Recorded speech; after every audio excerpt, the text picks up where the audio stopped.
Welcome back to episode 11 of Twin Set Unzipped. In this week's episode, we talk about our toxic traits and how we're trying not to be busy fools. We also discuss how we try not to compare ourselves to others and the lessons we've learnt about gratitude this week, which leads us on to the most incredible charity, Sebi's Corner, which we're going to tell you all about in the show. Enjoy the show. So a first full working week, which I am thrilled to be enduring. Feels like we just need to get back into that full structure. We love a Monday to Friday. Kids back to school. Amen. We're back in the office. Amen. Start fresh. Apart from now I'm the snotty one. We like to share. I know you feel like you ended it, and I must have got it subsequently, but I think there might have been a bit of crossover. I don't blame you. Best. You did try your best, but sorry to everyone listening, I am VV snotty. So last weekend it was Alfie's 6th birthday. I have a 6-year-old in the house, which is just so surreal. I honestly, when I think back and look back at pictures, I don't know if you do this, but every birthday I just always just like, I mean, not just every birthday, quite often, every just day, scroll back and you just think with a blink of an eye, 6 years have gone. The days are long and the years are short. It's just so true. And I know we always do, and I kind of do joke about it. I find it so hard moving on with especially my children with change. I'm not very good with it, but with birthdays, I take it very, very seriously. We always have done as a family. My mum has always made sure that we really celebrate birthdays hard. And what I realized as parents, and maybe this is just in our house. I mean, I feel like Alex kind of woke up as the birthday boy himself because he had no idea of any of the preparations and organization. But the pressure I put on myself to make sure that Alfie had the best birthday. And it just made me realize how we take on so much as parents, mums, dads. We just, you just want to do your best the whole time, and that can be bloody exhausting. Yeah. So I wanted to make sure he had this spectacular birthday breakfast, the pancakes, the sprinkles, whatever he wanted before going to school. We have this family tradition. Always when I was little, my mum would always buy me a little gift when it was my brother's birthday and vice versa. And the night before, I realized I haven't got anything for Ava. All the added pressures and stress, when really, just actually the importance of my son, turning 6, how incredible that is, how exciting that is.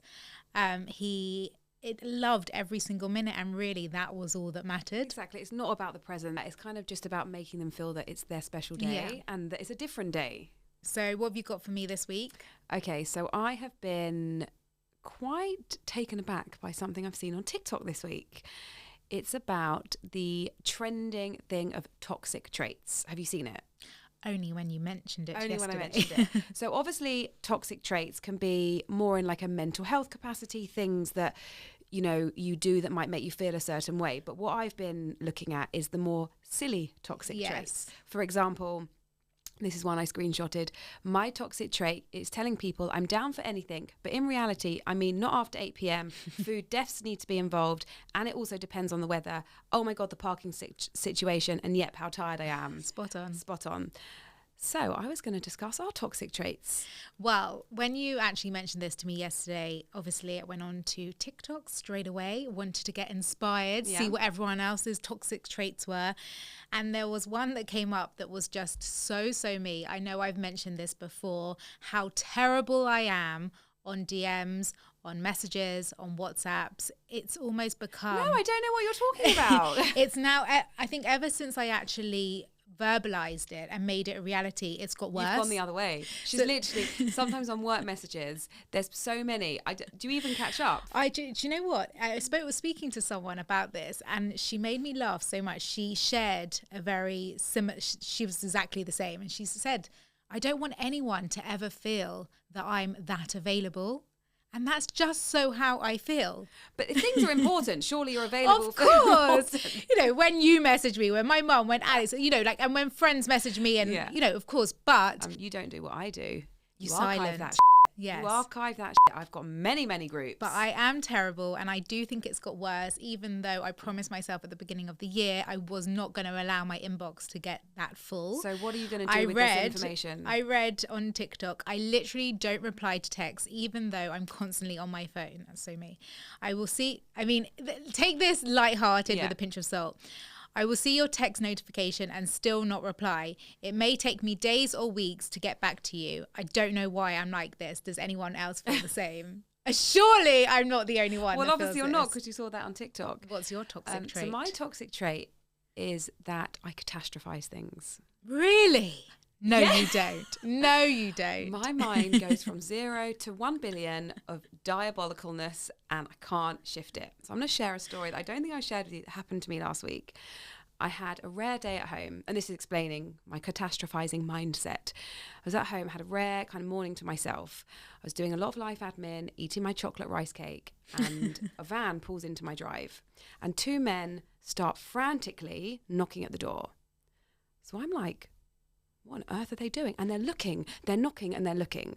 So my heart is literally coming out your mouth. Coming out my mouth. I've got my phone. I'm messaging Craig. Oh my God, there's 2 guys at the door. They're looking around. I'm really scared. Still holding chocolate rice cake, FYI. And in my kitchen, I've got like a nook, so I could look out the window to the front door and see them, but they couldn't see me. It went on for a while. Then they open the side gate and they go round the back. And I thought, I've got to run upstairs and see what they're doing in the garden. Then I was like, have I left the back door open for Maggie? They're going to come in. They didn't look. They looked sus. Okay, they looked sus. So I run upstairs to the landing, still holding the rice cake, look out the window, and they're looking around the garden. I've got 999 typed on my phone, and then they come back out to the front. I'm so scared. My heart's pumping. I then run back downstairs. They go to the van and they get out their gardening tools. I have to say, this has happened to me many a times. But you're playing down on how you reacted to this situation, because I can only imagine literally the noises that were coming out of your mouth. I was silent. I was so scared they'd see me or hear me. And because they were looking in all the windows, I genuinely thought they were going to try and rob my house. I was so scared. Obviously, Craig was totally unavailable, which is unacceptable. Finally, he called me. He's like, you okay? I'm like, I thought I was going to die and you were not there to save me. The amount of times we've been walking down the road. This is actually before your Apple iPhone, your watch, where you can do your notification, where's my phone? Yeah. Sarah's favourite thing. She does it like 25 times a day. So we'd be walking down the street and out of nowhere, I've lost my phone! Out of nowhere. Honestly, the amount of times I've like come so close to having a heart attack purely out of your erraticness. But that's why I love you. Exactly. So my toxic trait is that I can catastrophize any situation that does not need catastrophizing. And I would classify that as a near-death experience, because that is how I felt. And yeah, so anyone else, if you want to share your toxic traits with us, we would, only the lol ones, would absolutely love to hear from you, because we had a right laugh talking about it, didn't we? And also, I think it's also nice when you share it and someone else can relate to it. And you're actually, okay, I'm not so weird. And always just not taking ourselves too seriously. So guys, you might remember in last week's episode, we went very hardcore, very heavy on Michelle Obama and how much we love her and how inspired she made us feel. And we have continued the conversation this week into the office. We were speaking about it with the girls, and Nikki, our co-founder on What the Brand, always bringing so much light and serenity and positivity. And insight. Absolutely. She picked up on the quote that we mentioned that came from Michelle Obama and Oprah. That was, you can have it all, but not at the same time. And when we first heard that, and I guess that is down to how you interpret that, but how we interpreted it was so right. And we feel so swamped the whole time with motherhood, wife, friendship, business, everything, that felt so true to us. And then Nikki came in with, but we do have it all. And we do have it all at the same time. And it made us appreciate how lucky we are, how grateful we are, and how potentially naive we were to not think about it that way initially. I think all these things are really open to interpretation. And I also think when you hear something, it depends on your mindset at that time. Yeah. If you are in a state of overwhelm, for example, it's very easy to take something on board and look at it maybe in a slightly more negative mindset. But then maybe if you're feeling really positive and someone says something to you in a different way, you can interpret it differently.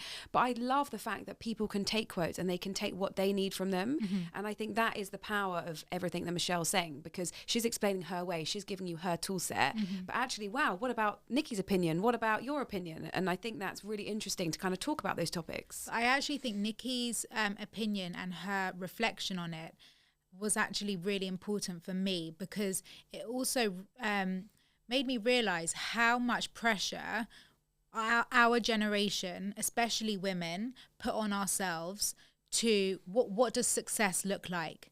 And I think the level of what success is perhaps too high and not realistic. And I think actually I needed to look at it from the other kind of point of view, to actually realize, well, actually, yes, amazing. We do have our kids, and you were pregnant when we started the brand, and Nikki and I just had our babies, and, you know, we are building it all together. We did it all together. You were on maternity leave when we started, and all of those things I didn't actually realize as we did do it all, you know, and how, and we actually need to look at that and pat ourselves on the back. Absolutely. And I think it was just important for us to raise that with you all, because I do think that our expectation of ourselves is sometimes too high. And also, I think another point, and it's something that I keep seeing, is these years of young children, of, you know, being married for, you know, 10 plus years or nearly so. These are the hardest years, and putting added pressure already on times that are scientifically proven to be the hardest years of your life, with the young kids and the balancing act, learning how to be a mum, juggling it all, balance it all. We're adding more pressure on already really, really hard time. So I think that you're so right in saying that pressure that we put on ourselves needs to, you know, really take a step back. Talking of work stuff, I've been having quite a lot of conversations recently, with you included, about working smart. Do we work smart? Never. And I would say that's our overriding opinion. I think we try really hard. Yeah. So the next quote with that is, are we a busy fool? I'd never heard of this. I never heard of it. Actually, Nikki told me, words of wisdom from Nikki this week, a busy fool. So you're busy, but you're not busy in a good way, because you're not doing anything properly. You're a busy fool. So I listened to a podcast this week about working smart and about making choices, and I can't for the life of me remember who it was or what it was. And it was a searched one, so I don't even have it in my history. We will research and find and add it to the notes on this podcast. And it was all about that, you know, constant work-life balance, that chronic state of overwhelm that I think we often feel that we are in. But what it advised was, you know, when you make a decision to do one thing, you're sacrificing something else, right? Because you're making a choice to concentrate on that project versus not doing that project. But we're doing it subconsciously, you know, we're not thinking about it. But if you make that choice consciously and you're saying, I'm okay with doing that and not that, imagine the pressure that takes off of you. And I've never looked at things in that way before. And it really, really stood out to me. And the next thing he said was, how would you do today if you really believed that you weren't going to get everything done on your to-do list? How would you do today if you were only going to do 2 or 3 things? Well, you would do them much more calmly. You would do them much more effectively, because you wouldn't have that pressure at the back of your mind that you're not doing the 58 things. And I'm so guilty of reaching the end of every day thinking, oh my God, in that catastrophe, I haven't done this and I haven't done that.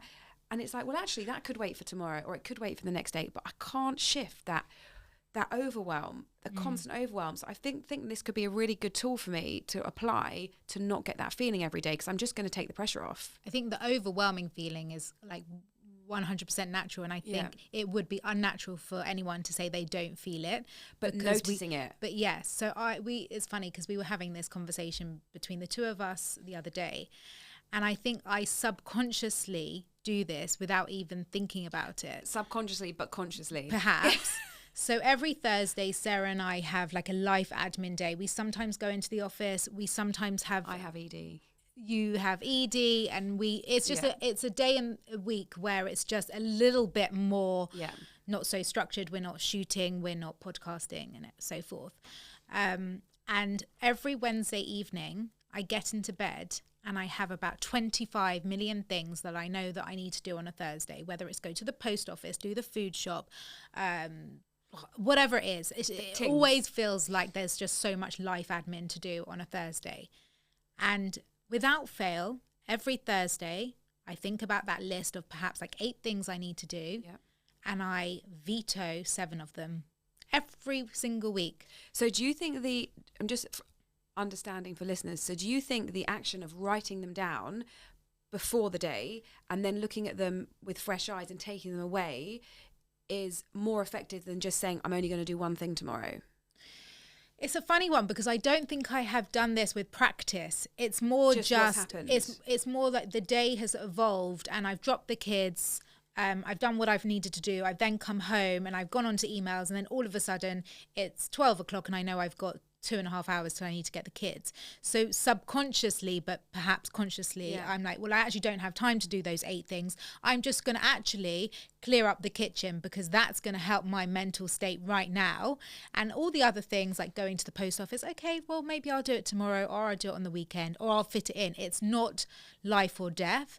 And I can't even tell you how freeing it is to be in control of your own decision. Because ultimately that list is all up to you whether you do it or not. You know, ultra like really important things, there's no question you have to do it, you fit it in.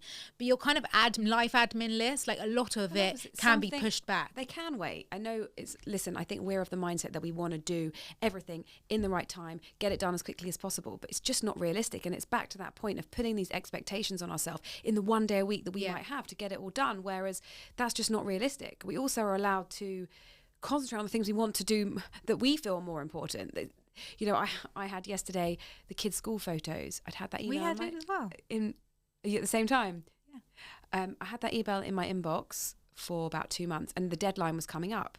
It's been on my list for so long. I could have done it one evening. No, but yesterday I did. That was how good did it feel? Well, choosing the photos was hard, and that took me an hour. I'm like, oh, that's so cute. That's so cute. But yes, felt so good. So yesterday it was the kids' school photos. They were having them done. And I'm always, I think we've come on to this show so many times and said, you know, we start our week by waking up an hour earlier. We get in the shower. We put our kids' clothes out to 80-20 rule. 80-20 rule. Absolutely. But yesterday morning, it all just felt like chaos. Yeah. And I said to myself, okay, you know what? I'm not going to make the bed and I'm not going to tidy up from breakfast, but I am going to do the kids' hair so they look smart for their photo, because I'd prioritized what actually was important. And then I knew, okay, I'll come back and I'll make the beds when I get home and I'll clear up. Well, actually, I didn't make the beds, but I did clear up from breakfast. So, you know, like I think every day, each day as it comes. And some weeks do feel easier than others. I just think it's important for us all to know it's okay to not tick everything off the list every single day. And that's a really amazing, freeing feeling. Following on from that, I think that point about putting pressure on yourself and then potentially comparing yourself to other people. Another quote we heard this week was... We love a quote. And we love... Now with the podcast, everything everyone says, I write down. I'm so invested in. It was Rachel, our merchandiser.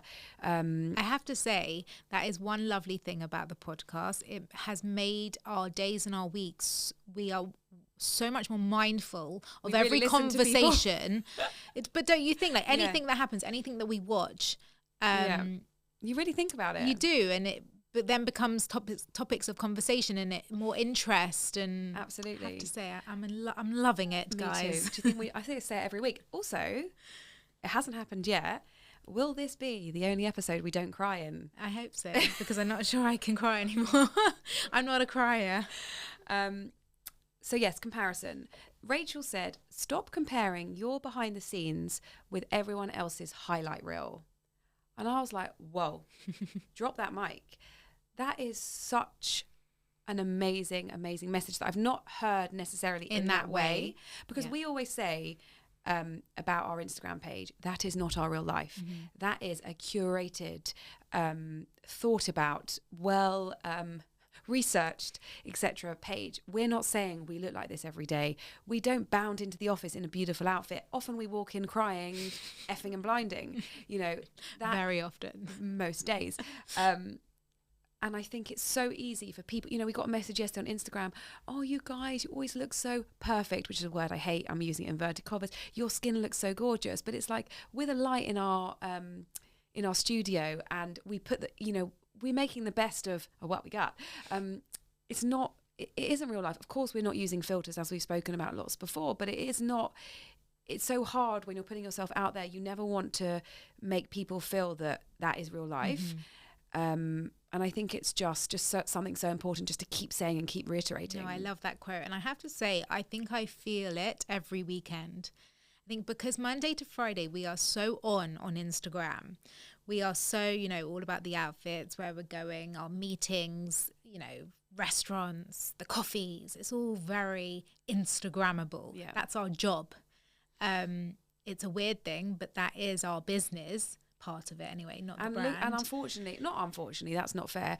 Part of it is looking our best we can to be showcasing the brands, the coffees, where we are. Yeah. And that is a lot of pressure. And on the weekend, life is very un-Instagrammable. Uncool, which I'm absolutely okay with and very grateful for, because let me tell you, living the Instagram life the whole time is not only exhausting, but it's draining on so many levels. And also, you need to be with our kids. Yeah, it is not about that. But the issue with it is, then I find that on a Sunday evening, if I scroll through my Instagram feed and you see that this person's been here and they've done this weekend and they're wearing that, and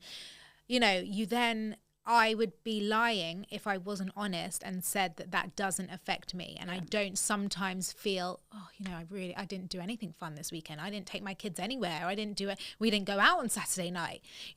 I would be lying if I didn't say that hasn't affected me before. But I think what's really important and really powerful is to remember that quote. And not every day is...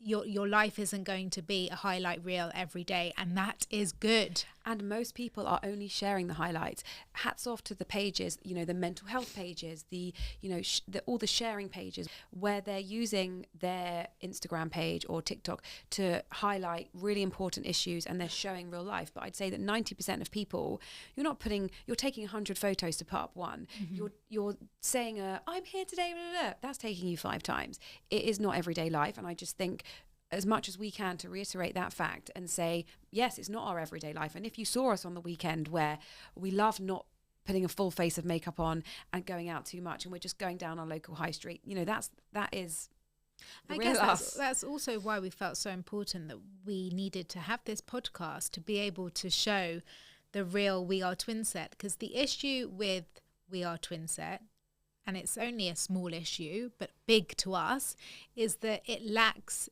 It's difficult to show our personality, because it's not a Instagram page where it's, on our personals we show more of our family stuff and our kids and things like that. But We Are Twinset is very curated. It's our business.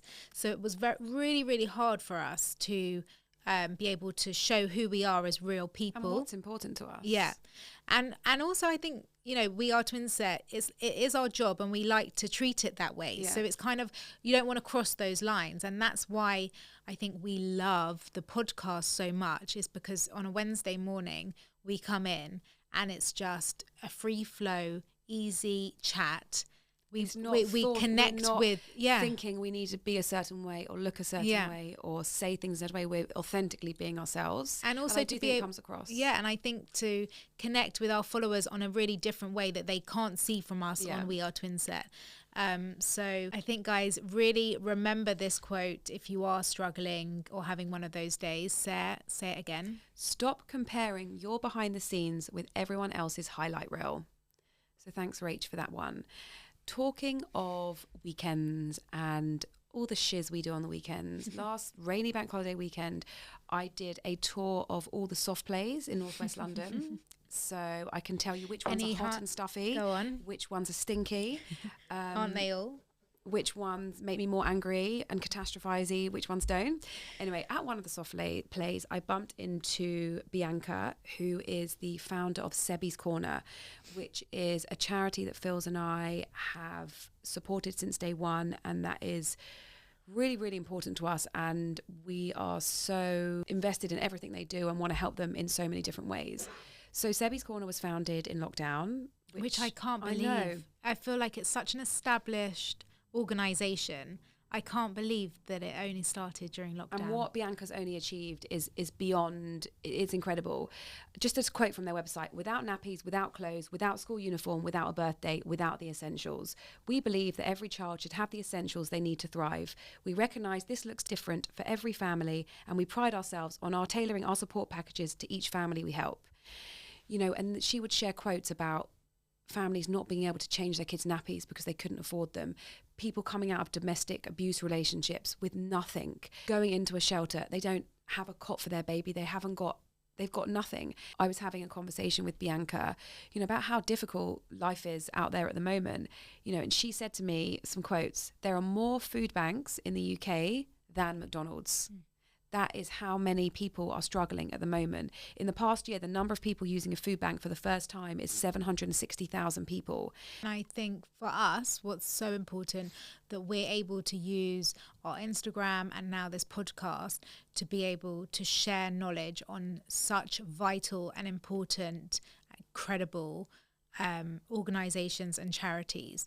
Because I think a lot of the time we potentially feel with our business, our job, with Instagram, it can feel, when you know that there's so much shit going on in the world and so much heartache and hard times, it can sometimes feel like, you know, are we making a difference of what we're doing?